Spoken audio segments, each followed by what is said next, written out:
Thank you, Judith. That was wonderful. Beautifully, beautifully presented. You know, what's really wonderful as the spouse of a minister is to be able to sit back and say, isn't she good?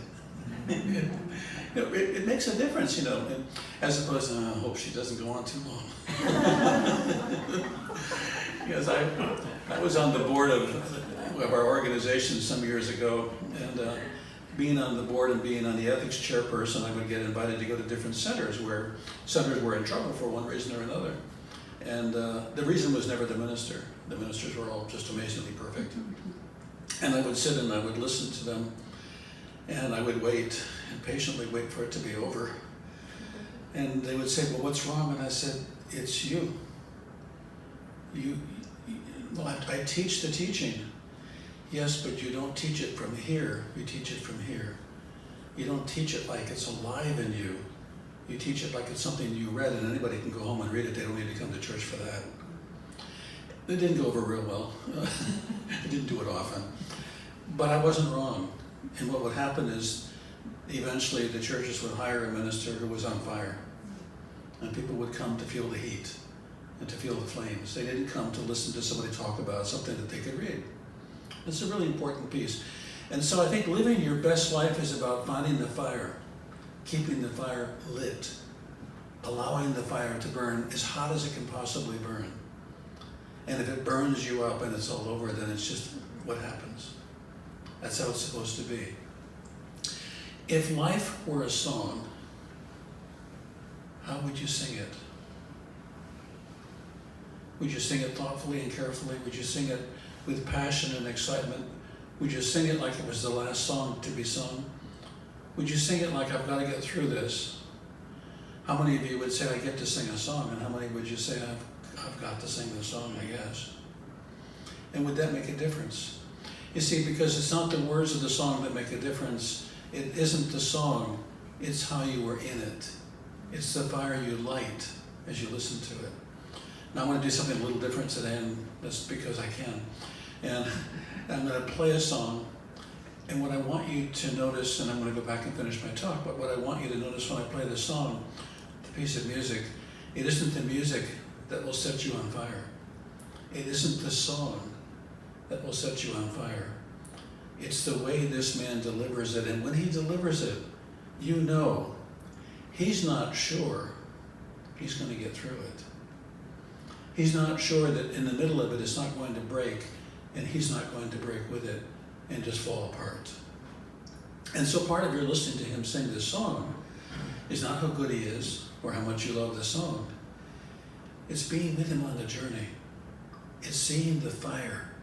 It's feeling the fire and then feeling the victory when the song is complete. He did this. Wasn't this amazing? And he's done it 1,000 times. But the difference between the way he does it each time and the way some people do it is every time he does it, it's a brand new song. It's life expressing itself in the most divine and perfect way possible. It's him coming alive and finding a place in himself to be alive in that he didn't even know existed until that song. In this song of life we play, we get to discover who we are. The words aren't important. We get to discover what we are. The things we do aren't so important. At the end of the song, we get to stand back and say, I did this. And if we do it well, it serves all of humanity, not just us. So I'll stop here, play the song, and I'm going to talk for about 2.5 more hours. It doesn't make any difference whose song it is. When you sing it from your heart, when you sing it with that kind of truth, it's your song. We're often concerned about the words and whether they belong to us. We're often concerned about whether it's the right time to sing our song. It doesn't make any difference. Sing it now. Sing it like that and then watch what happens. We're alive in so many more ways than we realize we're alive. And it takes the demand of life sometimes to bring that out. Judith gave a perfect example, beautiful example. When my son was born, truth be known, I didn't want any kids. They make a lot of noise. They make a lot of diapers. I can't think of any good reason to have one, really. They take up a lot of space. They stay with you until they're old enough to be ungrateful. Really? Why would anyone want to do this? And I held him for the first time, and I loved him. I loved him from a place I've never been, I've never seen, I can't explain. I just loved him. There weren't words for it, I just loved him. We have to love life like that, not because it's a good idea, not because we got all the words or we know how to do it, but because that's actually all we're here for. To love full out, to love out loud, to love in every way we've ever been able to be able to love, and then do more. I came here I guess it was last week, and I came in, and I can't say I was feeling love or not love, but out in the backyard, I discovered a bearded dragon, which is a lizard. And I was in love. And I felt that love. I felt the love for that creature. And I knew he knew it. We had a short conversation. We just looked at each other and we talked. And I said, yes, we're here for the same reason. He said, yes, I'm here to eat flowers. I said, no, we're not here for the same reason. We're here to love. To be an expression of love. Can we do that? We have to be willing to find the ways to do that, and we can. Now, there's a lot of ways you can love yourself, and today when I got here, I met some new people, which is wonderful. I love meeting new people. And I've got to share a major thing I discovered. It was wonderful and beautiful. There's a woman here, I won't share her name. Actually, I can't remember it. And the first thing I said to her when she came in, because I noticed her, was I said, "You've got beautiful hair." She asked, "It's beautiful hair." She said, "I do." And usually women, "Oh, yeah, thank you," but yeah, she said, "I do." So I told her she had beautiful hair, and she claimed it. She owned it. She said, "It's mine. Yeah, I got this." But I didn't always. Really. She said, "Actually, I hated my hair for a long time. I had awful hair for a long time." Now, if you can hate your hair, is it possible, without even realizing it, that you could actually dislike other parts of yourself at the same time and not even notice? You could actually have a lot of hate toward a lot of things that kind of shows up in the hair, and you've decided that's the problem. Well, she said, "I overcame that problem." I said, "Well, how did you do it?" She said, "The people all around me had beautiful hair, and I decided I had beautiful hair too. And I started saying every day of the week, 24 hours a day, I have beautiful hair." Well, she didn't say it that often, but whenever it occurred to her that she had terrible looking hair, she decided she had beautiful hair. And she didn't change her shampoo. She didn't go to a new formula. She didn't meet one of the models who's an actress who shows off her beautiful hair. She simply said, "I have beautiful hair." And today she has beautiful hair. Now I say that because hair is not political. It's not something normally you give a lot of attention to. I apparently don't have that kind of consciousness. I actually, as I've told people, I had a whole head of hair this morning when I got up, but I brushed it too hard. Yeah, it just disappeared. If you can change the quality and character of your hair, what can't you do? I mean, think about it. It's a small thing, except that we don't normally just change it. We normally dye it, cut it off, style it. We do a lot of things with it, but we don't think about it. I could actually just change it. And so I thought when she told me that, I said, to myself, I knew when you walked in, you were a remarkable woman. You just gave me some evidence to support that. You are remarkable people. Have you noticed the evidence that you have been putting together to support that? Are you supporting that in your daily life? And I think half the time we're not. What I'd like to suggest is something that I borrowed a long time ago, and I often go back to it because it's a real mainstay for me. Albert Ellis, who was one of my favorite psychiatrists in the field of mental health, which I worked with for 50 years. He used to say, "What's the least you can do in favor of the outcome you'd like to have? Do that. Not what's the most you can do so that tomorrow you can see yourself as a failure. Because no matter what the most looks like, usually the most is made up of what you haven't done. On fast forward, compensation when you're hoping to make up for not having done it. So this effort to undo what you haven't done is bringing the failure forward, and you're not going to be able to make it. You're not going to succeed with what's the most I could do. But what's the least you could do in favor of your song? In favor of your heart song? In favor of the life that you keep saying you want to live more of? I got up the other day, I wasn't feeling especially awake because I hadn't slept that good that night. And I meet Judith, who's fixed the coffee, and she's singing zippity-doo-dah, zippity-yay. And I said, shut up. Just leave me alone. She said, isn't it a beautiful day? Yeah, it's a zippity-doo-dah day. Right, thank you for sharing. And I thought about it. And I thought I could do a little zippity. A little do, but not a lot of da. Okay, zippity-doo-dah, zippity-yay. My, oh my, it was getting to be a better day. And it seems stupid and ridiculous and embarrassing to be singing zippity-doo-dah over coffee to my wife, except that it felt good. It felt like a zippity day. And I thought, if I can sing a stupid song and not even want to feel better and have my morning be a little better, I guess that's the least I could do. What's the most I could do? I'm not going to go there, but I could do more of that. So we wake up and our joke is, how'd you sleep last night? I said, zippity-doo-dah day. Oh yeah. Sometimes we sing it. Judith's getting better with pitch. Not entirely good, but my pitch isn't perfect either. I know that. Sounds better to me, but you know, what's interesting is how seldom we actually think about what we could do in favor of the life we want to say we're living. If you don't have a song you love, sing somebody else's. Put yourself in it and sing it.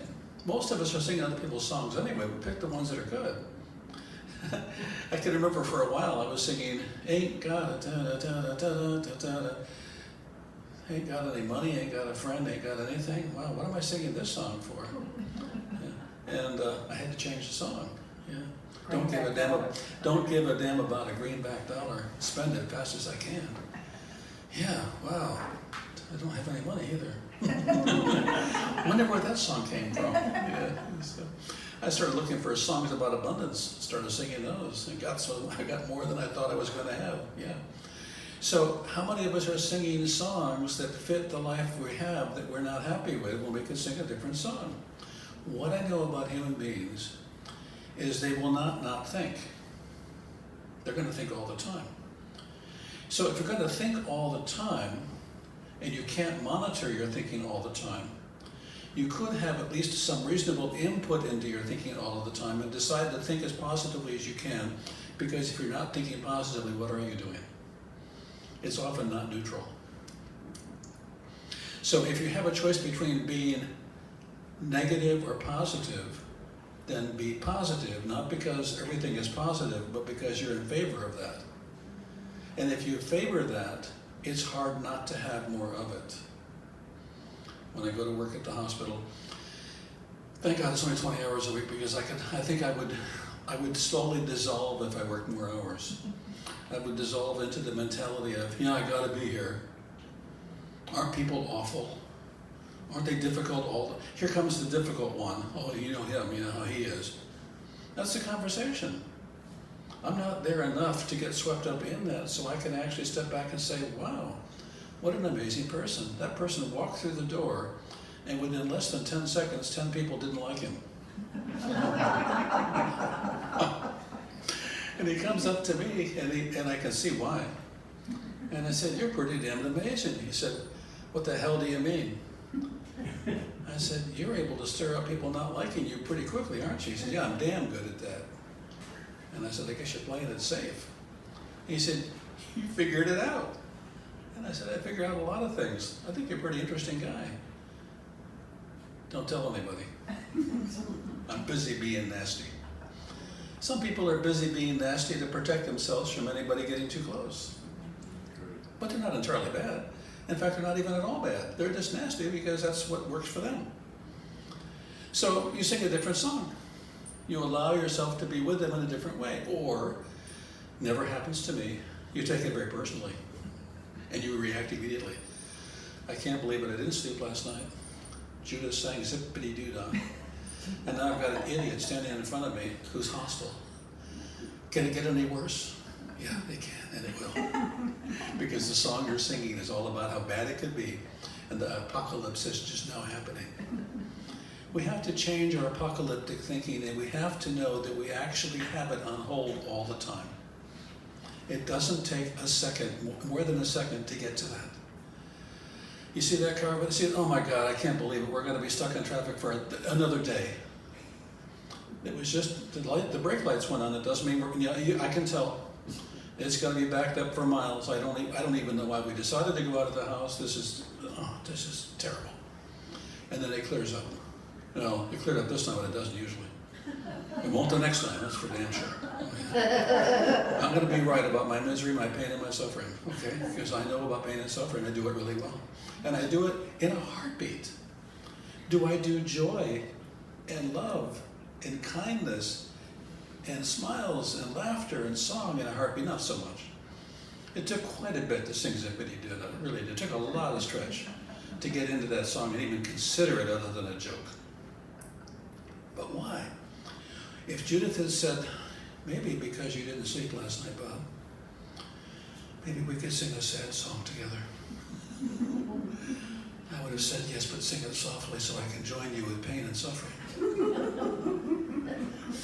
Don't we do that? Isn't this ridiculous? Isn't it amazing how ridiculous we are at being negative when we have a choice not to be? The reason that my life sucks sometimes is because my mind does. Because my mind can't wait to go to the thought that sucks. Because it's safe territory. I've been there before, I understand it, and I'm prepared for it. Well, what about being prepared for Zippity-Doo-Dah? Why not prepare yourself for something good? Prepare yourself for somebody you've never met before who's going to tell you the life story of her hair. And have it be a beautiful story that you can go on and, damn, that's a good story. I'm going to remember that one. I'm going to use that one. That's incredible. And I got permission, by the way, because I would never do that without permission. I would change the name. So, we're here to live our best life. We're here to live it like Pavarotti. To sing it at the top of our lungs, from the top and the bottom and the fullness of our heart. Just to have the experience of having done that. Not for another person to say, yes, you did good, we're going to give you a recording contract. But for you to say, yes, I did it, and I didn't know I could, and I'm going to do it again. And I'm going to keep doing it because I can. I'm going to keep doing it because that's what life is all about.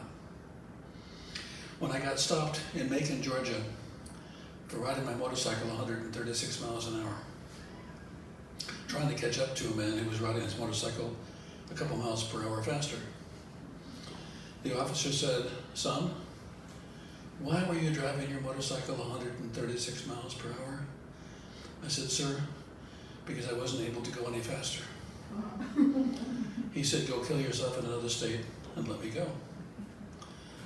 You see, I'm going as fast as I can, full out in every area that I can in my life, because that's what you get to do if you want to. Most of you have 600 or more horsepower, and you're trying to get through life using 10 of it. Every now and then, floor it. Step on down that accelerator pedal. Watch yourself go back and say, whoa, I love this.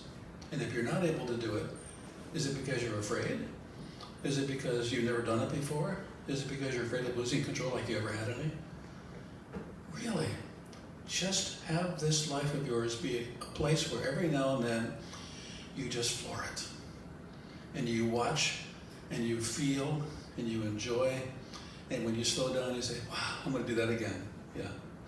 I'm convinced the reason that people go on roller coasters is not because they like to be scared, but because when they're scared, they forget to be anything else. They forget to be in all the other pain and suffering and struggle. They're present. When they start going down that one, whoa, I am here. And it feels good to be here even when you're going down, as opposed to, I'd like to be here, but you see, I know we're going down, but I'm thinking about what I'm going to do when I go home. No, this is a roller coaster ride for a good reason. It's designed to take you fast enough, far enough, high enough, and low enough that there's nothing that you get to miss.